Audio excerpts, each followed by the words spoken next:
Good morning, everyone, and welcome to the second episode of The Beat, bringing you news at Riverside City College, Tiger Athletics, arts and entertainment, and a preview for our special episode coming next week on The Beat's Featured Conversations, covering deaf refugees seeking asylum right here in Riverside.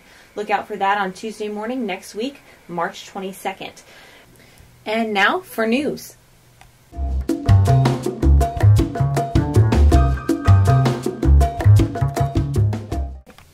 A new RCCD hire has caused some controversy at the last Board of Trustees meeting on March 1st. RCC's Board of Trustees appointed Lorraine Jones as the compliance officer without bringing any faculty association members on the hiring committee.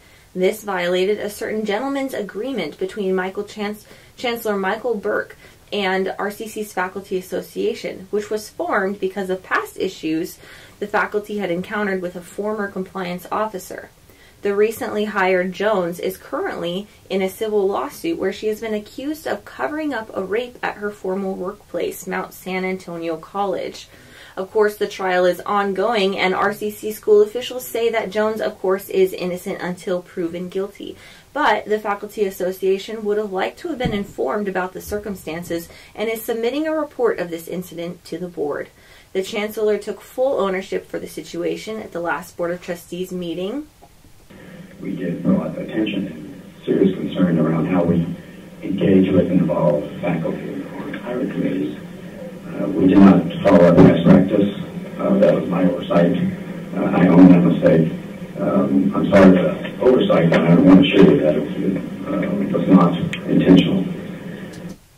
Board policy is scheduled to be presented at the Board of Trustees meeting in the District Office Boardroom at Centennial Plaza on April 5th.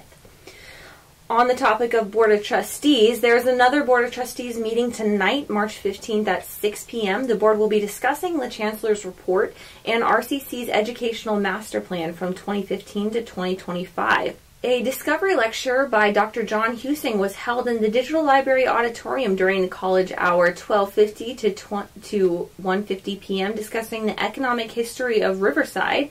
A good turnout for that discovery lecture and interesting points on the economic history. Last Sunday, March 13th, Riverside, Moreno Valley College, and Norco City Colleges came together at the District Centennial Plaza to celebrate 100 years of history. The day marked RCC's official 100th anniversary, along with Moreno Valley and Norco's 25th anniversaries. The event closed at the rooftop garden with a firework display.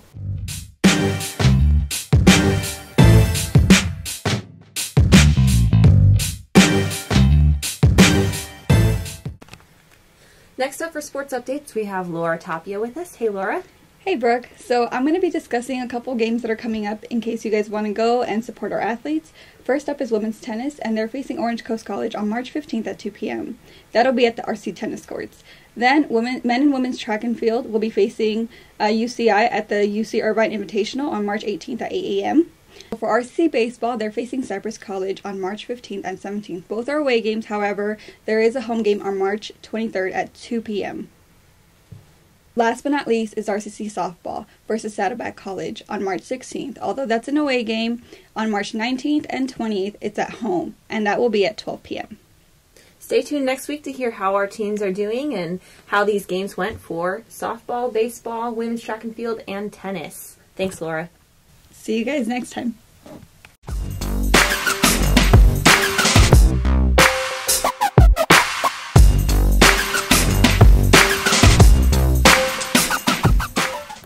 Now for A&E, we have Alyssa Ruiz with us. Alyssa, over to you. Hi, I'm Alyssa Ruiz, an arts and entertainment reporter here at Viewpoints. This week we'll be discussing the Wizarding World of Harry Potter opening up at Universal Studios Hollywood, the Bachelor season finale that premiered last night, and Kim Kardashian's nude selfie controversy. Universal Studios is expanding their Wizarding World of Harry Potter out to the West Coast at Universal Studios Hollywood. The attraction is set to open on April 7th and will consist of Hogwarts, Hogsmeade, Restaurant The Three Broomsticks, 2 themed rides, and of course the famous Butterbeer. Man, that sounds fun. You know, I actually had the opportunity to go and preview the Wizarding World the other night, and being a huge Harry Potter fan myself, I wasn't disappointed at all. Everything was so detailed. It was so magical. Awesome. I was just in awe the entire time I was there. And of course, I had to try the butterbeer, and it was amazing. So yeah, that was a lot of fun. Now, for any Bachelor fans out there, you may know that last night was the season finale, and I was a JoJo fan from the beginning, so I was really sad when Ben chose Lauren. I mean, I don't get it. He said JoJo became her best friend, and she made him laugh and smile, but it was also announced last night that JoJo will be the next Bachelorette. So I'm definitely excited to see her hopefully find love again.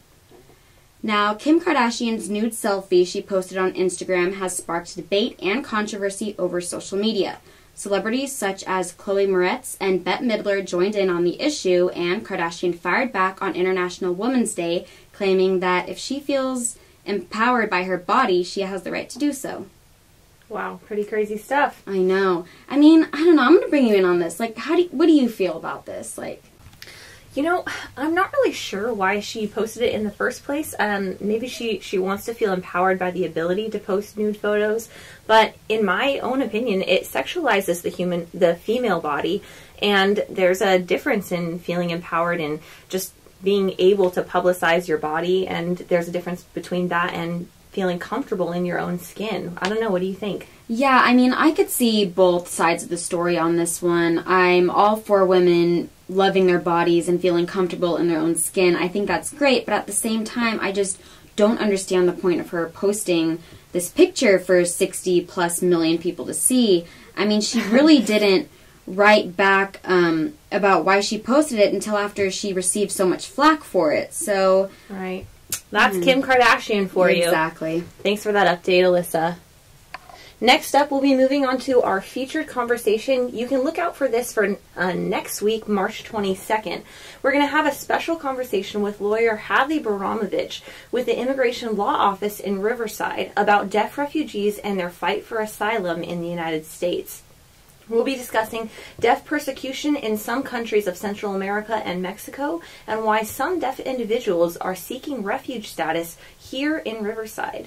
Watch out for the Viewpoints issue also being released next Thursday, March 24th, as a team of reporters chime in on issues like ocean depletion and overfishing, California laws on assisted suicide, and inequality. Thanks so much for that. For now, see you next week.